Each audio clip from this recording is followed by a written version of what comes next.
그분은 장관이 돼서도 제대로 정책을 펼치기가 쉽지가 않습니다. 그리고 국민들께서 너무 실망하고 낙제점을 줘버린 것 같아요. 그래서 왜 그분이 추천됐을까? 그들이 맡고자 하는 그 부처와 관련이 있는 문제들이 있어서 그런 거지요. 국민주권 정부의 오직 성공만을 기원하는 정말 시민의 한 사람으로서 이재명 대통령의 초기 이 허니문 피어리어도 짐이 될 것 같아서 깔끔하게 정리하는 게 오히려 설령 임명이 된다라도 깊은 성찰과 반성과 진솔한 사과 사죄를 하고 쉬자 안 쉬자. 뭐 사실 오늘 이것도 투표를 해볼 만한데 투표를 한 가지밖에 못 한다고 하니까 민주시민으로서의 소양, 의식 이런 것들을 고무시키고 역사에 대한 올바른 인식을 하도록 하는 것. 3.1절 광복절 그리고 제헌절 의미 있습니다. 개천절은 오히려 그런 점에서 보면 비교적 최근 사건인 뭐 촛불시민이나 비체혁명은 나중에 집어넣는다 하더라도 헌법 12조 사항에 이제 검사가 구속영장을 검사 많이 청구할 수 있도록 되어 있는 거, 이게 헌법에 들어갈 내용도 아닌데 이걸 굳이 헌법에다가. 지난번에 강선우 여가부 장관 후보자 어떻게 할 것인가 물어봤는데 이제 청문회 끝나고 또 한번 다시 우리가 여러분들 의견을 좀 여쭤보고 싶어서 오늘은 이진숙 후보자 물어보려고 했는데 이진숙 후보자 어떻게 해야 될까요? 강선우 후보자 어떻게 해야 될까요? 이렇게 올리려고 했더니 이 투표를 동시에 두 개를 할 수가 없게 돼 있더라고요. 구글 시스템이. 하나밖에 안 된다고 그래서 지금 저희가 설문을 4가지를 올렸습니다. 그러니까 첫 번째는 둘 다 임명해도 된다. 두 번째는 둘 다 임명하면 안 된다. 그리고 세 번째는 강선우 후보자는 임명하되 이진숙은 안 된다. 네 번째는 강선우는 안 되고 이진숙은 된다. 이렇게 지금 한번 투표를 하고 있는데요. 여러분들 의견을 전해 주십시오. 12시까지 투표를 해서 결과를 알려드리도록 하겠습니다. 어제 강선우 후보자만 했을 때는 80%가 임명해도 된다라고 했는데 조금 분위기가 달라지는 느낌도 있습니다. 어때요? 윤경호 소장님 보시기에 강선우, 이진숙 후보자 어떻게 하는 게 좋을 것 같습니까? 결론부터 말씀드리면 저는 안 했으면 좋겠습니다. 둘 다. 네. 예. 하필 강선우 후보자는 이 여성가족부잖아요. 이 성평등론은 뭐 이름을 바꾼다 이렇게 얘기하는데 사회적 약자를 보듬어야 되는 자리이잖아요. 하필. 그런데 바로 문제가 되는 게 그 사회적 약자는 아니지만 그와 관련돼서 생긴 여러 가지 잡음, 그리고 또 하나 청문회에 저도 잘 들어보고 생각을 바꿀 수도 있을 것 같다는 생각을 했는데 왜 자꾸 말을 뒤집고 순간순간에 위기만을 좀 벗어나려고 하는 좀 그런 생각이 들었고요.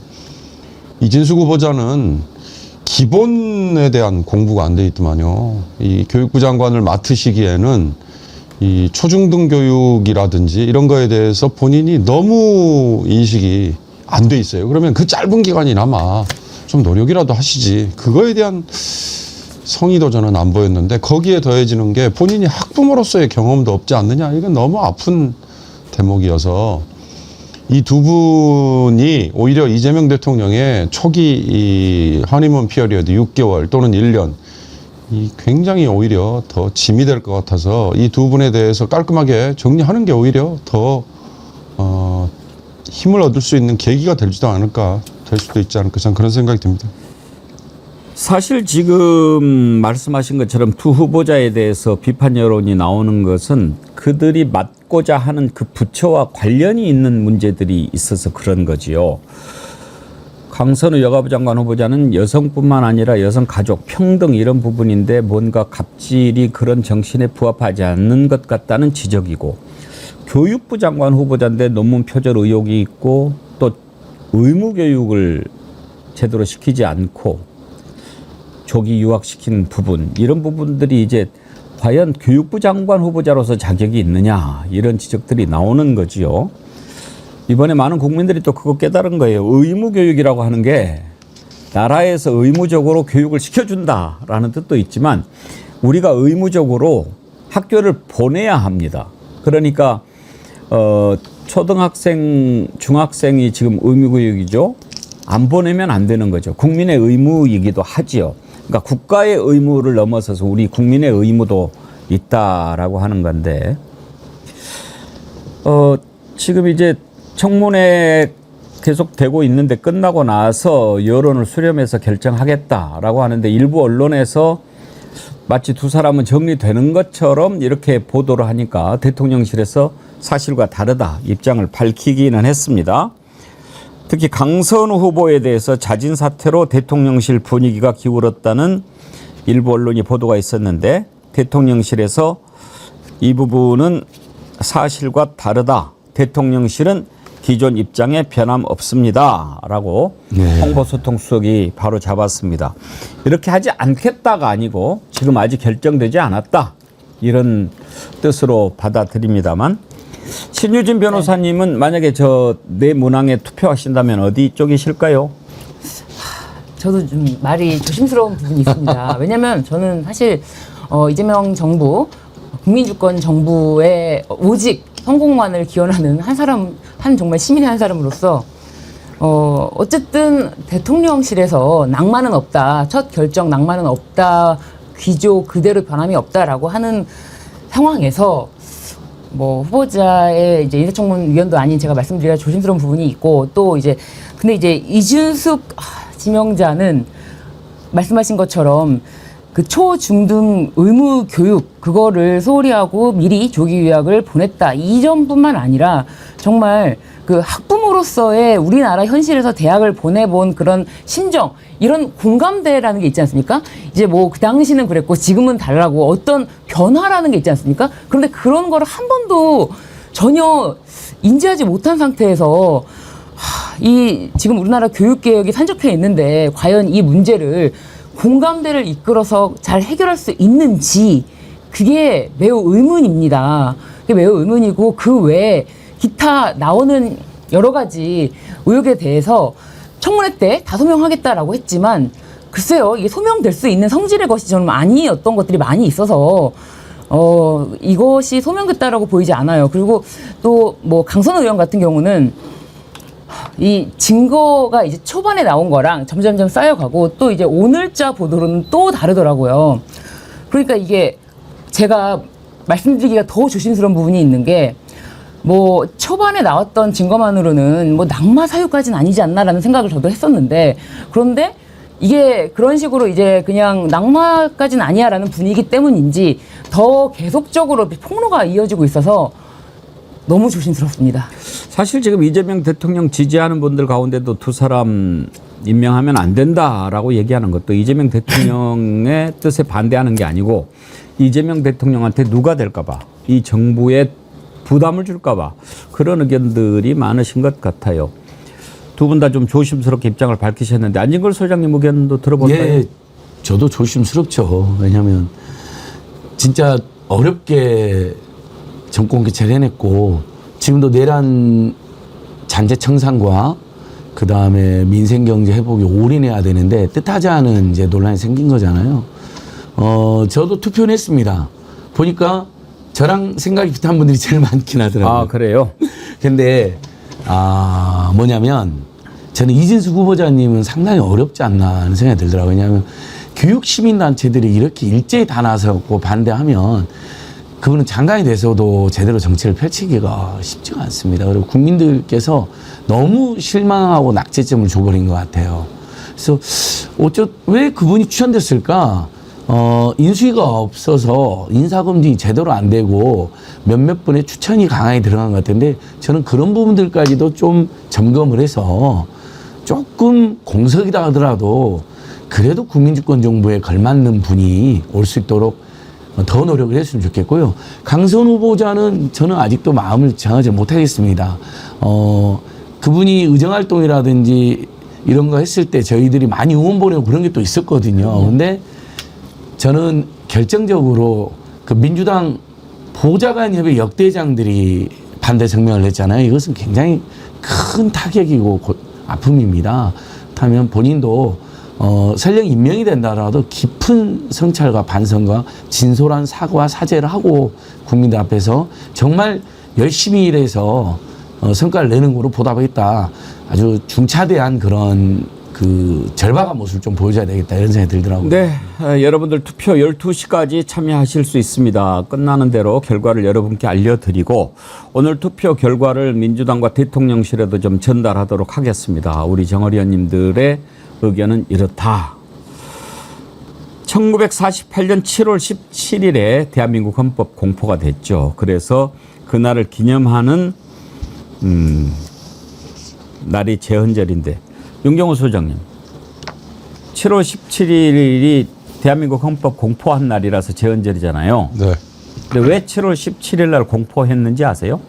미처 몰랐습니다. 그것도 이유가 있어요. 조선왕조 건국일이 7월 17일이거든요. 아, 그래서 거기에 맞춰서 그날 헌법을 공포를 했답니다. 이야, 그런 깊은 뜻이 있었나요? 그래서 7월 17일 날 공포를 했고 그날을 기념해서 제헌절이었는데 우리 옛날 학교 다닐 땐 제헌절 날 쉬었잖아요. 쉬었습니다. 네. 근데 지금 2008년인가? 그때 이제 주 5일째 근무하고 그러면서 쉬는 날 너무 많다. 그렇게 해서 그때부터 이제 공휴일이 안 됐는데 요즘 공휴일 다시 부활하자 이런 논의가 나오는데 이제 항상 뭐 기업하는 분들은 또 쉬는 날 너무 많으면 좀 곤란해하고 뭐 그렇지만 짧게 쉬는 게 좋겠다 아니다 한번 세 분 의견 들어봅시다. 윤경호 소장님 어느 쪽이세요? 국경일인 하는 쉬는 게 맞겠죠. 이걸 국경일로 하지 않을 바에는 모르지만 그러나 만약에 제헌절을 쉬는 날로 하면 다른 날을 저는 좀 조정을 해야 되지 않을까 싶은 생각이 들고요. 제헌절 얘기하시니까 제가 공부한 역사에 의하면 유진호 박사가 이 제헌헌법 기초에 가장 기여를 했다는 거잖아요. 근데 거기에 조선왕조의 날짜가 끼어 있다는 거는 저도 오늘 하나 배웠습니다. 그러니까 저희가 참 모르는 게 아직도 너무 많습니다. 제헌절 저도 그 생각을 못했네요. 우리가 이제 5월 15일에 스승날이냐, 세종대왕이 한글 창제를 뭐 발표한 날 뭐 이런 기원이 나오더라고요. 그렇게는 공부를 했는데 제헌절은 저도 생각을 못 하고 있었네요. 조선왕조가 1392년 7월 17일에 건국됐습니다. 아, 그러니까 좋습니다. 그래서 저는 원래 일도 쉬는데 기념일도 절은 일보다 더 크게 기념하는 그렇죠. 거잖아요. 예. 제헌절을 안 쉬는 건 말이 안 되는 것 같습니다. 쉬어야 된다. 그리고 모든 민주 시민 민주국가의 기본 중의 기본, 법률의 법률, 모든 시민에게 권리와 의무를 부여하고 있는 우리의 권리장전인데 마그나카타 같은 건데 제헌절을 안 쉬는 거 이상하죠. 오히려 제헌절을 쉼으로써 쉬자. 그날만큼은 사실 헌법 133개밖에 안 되잖아요. 온 가족이 모여서 아침에 다 같이 엄마, 아빠, 아들, 딸 다 모여갖고 1절부터 133개 한번 읽고 제헌절이 왜 7월 17일인지 엄마, 아빠가 알려주고 이렇게 한번 오면 어떨까요? 예. 자 이제 쉬자 두 표 나왔습니다. 신유진 변호사님. 아, 너무 저는 사실 이것도 어려운데 저도 이제 월급을 받아본 적도 있고 월급을 지급해본 적도 있는데 솔직히 말씀을 드려서 월급을 지급하는 사람 입장에서 왜 이렇게 빨간 날이 많은지 생각했습니다. 솔직히 했습니다. 막 그리고 추석 연휴 와 막 토요일하고 붙어버리면은 와 일주일 내내 쉬네 막 했습니다. 네, 자백합니다. 그래서 저는 두 가지 입장을 다 경험해 본 자고 그래서 이게 입장 차이가 분명히 존재한다는 말씀을 드리겠습니다. 네네. 그래서 어떻게 하자는 지금은 겁니까? 제가 지금 월급을 지급하진 않거든요. 예. 아, 지급하지 않는 입장으로서는 뭐 쉬어야죠. 너무 자기 입장에서 생각하시는 것 근데 같습니다. 하루 쉬는 게 이제 생산 일정에 차질이 있을 수 있는데요. 어쨌든 지금 다른 나라도 한국에서도 그렇고 원래 주 5일 근무제가 막 망한다고 난리 폈던 거 다들 기억나실 거예요. 근데 대한민국 오히려 경제 잘 됐잖아요. 그래서 예. 잘 쉬고 집중해서 열심히 일하면 오히려 경제 성장에 도움이 된다. 라는 건 입증이 됐습니다. 쉬자 안 쉬자. 뭐 사실 오늘 이것도 투표를 해볼 만한데 투표를 한 가지밖에 못 한다고 하니까. 제가 한 가지만 그러니까요. 추가드리면요. 그러니까 국경절, 그러니까 뭐 제헌절, 3.1절, 뭐 광복절, 근데 개천절이 있잖아요. 민주시민으로서의 소양, 의식 이런 것들을 고무시키고 역사에 대한 제대로 올바른 인식을 하도록 하는 거. 3.1절, 광복절 그리고 제헌절 의미 있습니다. 개천절은 오히려 그런 점에서 보면 조금은 뭐 좀 다른 차원에서 접근이 예. 되니까. 근데 지금 개천절은 공휴일이잖아요. 그러니까 그런 점에서 좀 이렇게 전체를 놓고 정리를 하는 건 필요가 있습니다. 나라고 저라고 우리가 좀 다르다고 하잖아요. 근데 한글날은 쉬잖아요. 한글날은 다시 부활됐죠. 예. 중간에 폐지됐다가 다시 부활됐죠. 절은 좀 우리가 더 기려야 되는 거 아닌가 그런 생각이 드는데 아무튼 쉬든 안 쉬든 우리가 요즘에 헌법에 대해서 더 많이 생각하고 헌법 정신 떠올리는데요. 재헌절날 헌법 정신 짓밟은 자들 좀 쫙 한번 공부하는 그런 시간을 가졌으면 좋겠습니다. 오늘 아침에 이재명 대통령이 77주년 재헌절을 맞아서 페이스북에 이제는 헌법을 정비할 때다 이런 글을 올렸습니다. 개헌해야 된다는 거죠. 계절이 바뀌면 옷을 갈아입듯 우리 헌법도 달라진 현실에 맞게 새로 정비하고 다듬어야 한다. 그러면서 5.18 민주화운동 헌법 전문 수록하고 국민기본권 강화, 자치분권 확대, 권력기관 개혁까지 이런 게 지금 이 시대가 요구하는 헌법의 모습이니까 국민의 대표인 국회가 국민 중심 개헌의 대장정에 힘있게 나서 주시리라 기대한다. 이렇게 얘기했습니다. 사실 이제 개헌 우리가 생각해 볼 때가 됐는데 이재명 대통령이 오늘 재헌절을 맞아서 개헌에 대해서 국회가 좀 열심히 해줬으면 좋겠다. 이렇게 얘기를 했습니다. 안진걸 소장님, 네. 개헌해야죠. 예, 그럼요. 지금 이 헌법이 87년 6월 항쟁에 만들어진 헌법이잖아요. 저는 뭐 여기저기 특강하면서 헌법 교육도 많이 해보고 그랬는데요. 지금 시대에 안 맞는 지금 현행 헌법도 아주 좋아요. 좋기는. 그리고 그걸 다 안 지켜서 문제인데 지금 시대에 우리 국민들이 절박하게 요구하는 또 우리 국민들이 반드시 헌법이 있었으면 하는 구절들이 많이 빠져 있습니다. 기본적으로 예를 들면 그냥 행복 추구가 너무 뭉뚱그리잖아요. 그냥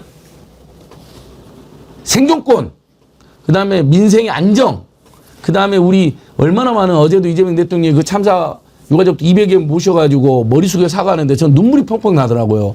저 사과를 윤석열, 박근혜는 왜 안 하는 건지, 안 했던 건지. 그러면서 국민의 안전권, 그 다음에 어려운 사람들을 함께 어울려서 연대하는 연대의 권리, 뭐 이런 것들이 좀 대폭 들어가가지고 우리 국민이 실질적 국민주권과 민주주의가 정말 밥을 먹여주고 생존을 보장해 준다는 거, 이런 게 꼭 저는 포함됐으면 좋겠습니다. 예, 이제 세상이 바뀌었으니까도 헌법을 바꿔야 되지만 이재명 대통령이 오늘 아침에 올린 글에서 저는 그 부분이 가장 와닿았어요. 대한민국을 이끄는 나침반이 될 새 헌법은 아픈 역사를 품고 정의로운 미래로 나아가는 선언이어야 한다. 그러니까 이제 그런 것들도 다 담고 새롭게 나아가야 되는데 사실 1987년 헌법이니까 오래됐죠. 그럼요. 만약에 개헌을 전제로 한다면 재헌절 공휴일로 지정하는 것에 대찬성하도록 하겠습니다. 네. 개헌. 저는 진짜 개헌해야 된다는 생각을 고시 공부할 때부터 했거든요. 왜냐하면 이 헌법 문제가 이게 좀 문제가 여러 가지 문제가 있는 것, 예를 들면 헌법 12조 사항에 이제 검사가 구속영장을 청구하도록 되어 있는 것, 검사 많이 청구할 수 있도록 되어 있는 것, 이게 헌법에 들어갈 내용도 아닌데 이걸 굳이 헌법에다가 조문으로 넣어둔 것, 그리고 사실상 저는 대통령 단임제, 이것도 저는 문제라고 생각하거든요. 그걸 이제 고시 공부할 때부터 늘 생각해 왔는데, 근데 이 개헌이라는 게 정말 아무리 옳은 소리를 해도, 이제 노무현 대통령 때도 그랬지만 아무리 옳은 소리를 해도 이것을 정치적으로만 생각해서 그렇다면 저 대통령은 개헌을 이뤄낸 대통령이다라고 기록되는 게 싫어서 그거를 그냥 뭉개고 발목 잡는 반대파가 분명히 존재한다는 거, 그것 때문에 쉽지 않구나. 그래서 국민들의 열화와 같은 지지를 받을 때만이 가능하다, 그런 생각을 했고 이번이 아닐까. 바로 그런 거죠. 그래서 헌법을 바꿀 때가 됐다라고 하는 건데 대통령 단임제라고 하는 게 어떻게 보면 말이 안 되죠. 책임지는 정치를 하기 위해서는 대통령하고 그다음에 또 평가를 해서 그렇죠. 한 번 더 하게 하든지 이렇게 해야 되는데 왜 단임제가 됐습니까? 그때 당시에 상황이 네, 맞습니다. 한번 그 군부 독재 정권 잡으면은 물러나질 않으니까. 그래서 우리가 직선제 개헌을 국민들이 쟁취해내지 않았습니까? 그래서 그러면은 그때만 해도 단임제가 엄청나게 컸죠. 삼성 개헌에 우리가 당했지요. 뭐 또 이렇게 했기 때문에 그때는 5년 단임제가 사회적으로 받아들여지는 그런 분위기였지만 지금은 윤석열 같은 놈 어떻게 대통령 한번 딱 되면 5년 동안 방법이 없는 거 아닙니까? 평가도 못하고 망고땡 가는 거죠. 그런 점에서도 이제는 때가 바뀌었으니까. 예, 맞는 말씀이에요. 두 분이 하신 얘기 그다음에 그 지적하신 내용들을 그러면 어떻게 담아서 누가 언제 추진할 거냐. 그러니까 개헌안을 어떻게 마련할 거냐 이거니까 상설 개헌 특위 아니면 상설 기구가 있어야 되는 거예요. 시대 변화에 맞춰서 여러 표현과 문구, 아까 안진걸 소장님 얘기하신 행복 추구권이라든지 아니면 사회 연대권이라든지 좋은 개념이에요. 근데 그런 것들을 왜 지금 이 헌법에 담겨야 되는지를 국민에게 인식을 시켜야 되고, 그리고 국민이 그걸 공감을 해야 되잖아요. 그걸 누가 하느냐? 많은 헌법학자, 그리고 국회의원, 그다음에 시민단체 대표, 또 기업, 여러 방면에 있는 분들이 모두 참여하는 논의와 함께 그 안을 마련하는 상설기구가 있어야 됩니다. 네. 이게 정권과 상관없이, 그 다음에 국회 4년 임기와 상관없이 계속해서 가서 덧붙이고 또 빼고, 그 작업이 지속적으로 이루어져야 되는 거거든요. 그렇지 않고 대통령이 갑자기 나서서 이런 개헌안 내자, 그다음에 누가 나타나서 원포인트 개헌만 하자, 이렇게 해가지고는 중구난방이 될 수가 있거든요. 그러니까 상설 개헌 안을 마련할 상설 기구, 저는 그걸 강력히 얘기합니다. 그 또 한 가지 중요한 거는 대통령의 임기 연장, 우리가 이제 삼선 개헌 그것 때문에 당한 게 있지 않습니까? 박정희가 17년을 했습니다. 그렇기 때문에 마지막 1987년도 헌법에는 대통령의 임기 연장을 위한 개헌, 이거는 제안 당시 대통령에게는 해당하지 않는다라고 아예 이 규정을 못 박아놨거든요. 그렇기 때문에 뭐 어떤 식으로든지 자신의 임기를 연장하기 위한 개헌은 불가능합니다. 그렇기 때문에 이것이 좋은 방향으로 이끌어 나가려고 하더라도 그놈의 개헌 대통령이 되는 게 싫어서 이런 거를 이제 무조건적으로 반대하는 것은 반드시 존재한다. 근데 이제 지금은 개헌 대통령 되면 큰 영광이고 보람이 되지 그렇죠. 않을까요? 영광이기 때문에. 특히 이제 5.18 전, 우리 헌법 전문에 이제 앞전자 전문입니다, 여러분. 전체 전자가 아니라 4.19 혁명까지만 기술이 되어 있습니다. 3.2 운동과 4.19 혁명으로만.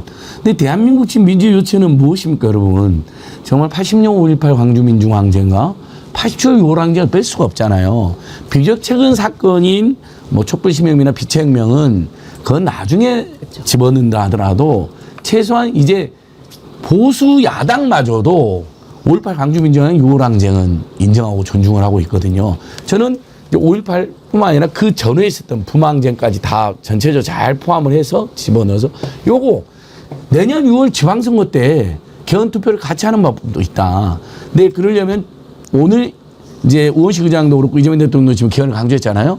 사실 이번 주나 다음 주 안에 일종의 개헌 특위 같은 게 출범을 해줘야 됩니다. 그리고 윤경호 선생님 말씀하신 것처럼 거기에 좀 각계 전문성, 예전에 뭐 KBS라든지 문재인 정부에서 500명, 뭐 1000명에서 공론화 작업을 한 적 있잖아요.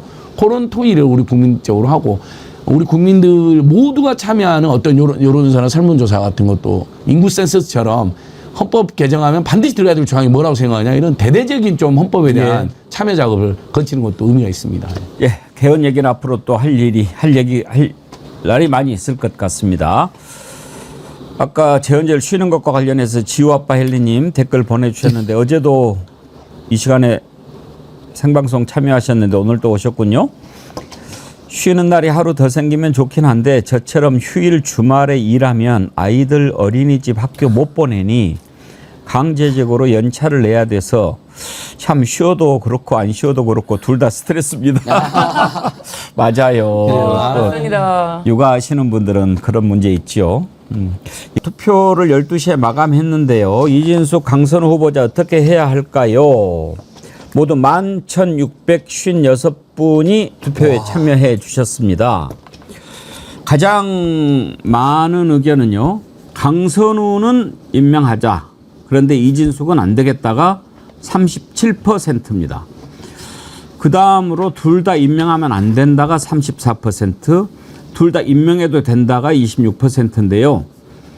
강선우는 임명하면 안 되고 이진숙은 임명해도 된다가 설문에 들어가긴 했는데 이건 2%밖에 안 나왔습니다.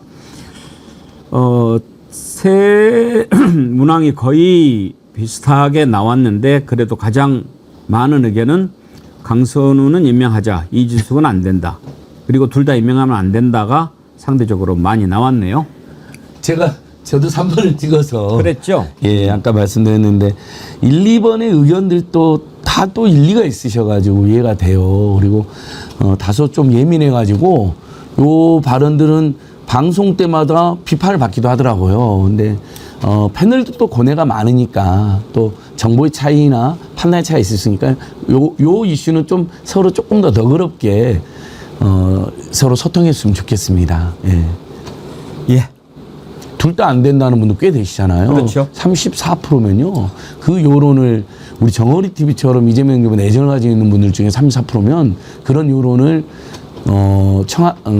대통령실도 민주당도 함부로 여기서는 안 되는 거죠. 둘 다 임명이 된다는 분들의 의견도 매우 중요하지만요. 예.